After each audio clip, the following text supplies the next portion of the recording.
La capitale de la mode, c'est Paris. Ou la France plus généralement, à quelques exceptions près, évidemment. En tout cas, la France reste l'un des piliers mondiaux du textile et de grands pouvoirs. Implique de grandes responsabilités.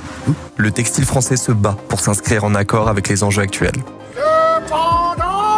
C'est pas forcément le cas pour le reste du monde. Et dans le combat pour une meilleure consommation, on peut facilement faire l'amalgame avec de l'ultra fast fashion qui, elle, ne respecte pas les engagements français. Et ça, c'est relou. Relou là. Être associé à ce que l'on combat dans des discours maladroits contre la surconsommation irréfléchie ne sert pas la bataille que mènent les Français pour une consommation plus responsable et raisonnée. Il n'y a qu'à voir comment l'opinion publique et la presse réagissent lorsqu'une pub fait l'amalgame entre la fast fashion, vous savez de qui on parle, et l'industrie française qui se bat pour apporter des solutions. Cette communication maladroite stigmatise le commerçant et l'industriel qui font vivre le Made in France comme on l'entend aujourd'hui. Elle stigmatise le magasin français qui permet une consommation plus réfléchie qu'en ligne et qui est socialement et écologiquement plus respectueuse que les plateformes étrangères. Et elle stigmatise le consommateur plutôt que de l'inciter à consommer de manière plus intelligente et responsable. Le textile français en 2024, c'est se battre pour maintenir et créer de l'emploi, rester compétitif, respecter les normes environnementales, respecter les règles sociales et dynamiser l'économie française pour permettre aux Français de consommer mieux et de continuer à faire de la France la capitale de la mode. Consommer moins, mais mieux ne signifie pas ne plus consommer du tout. Arrêtons de tout mélanger.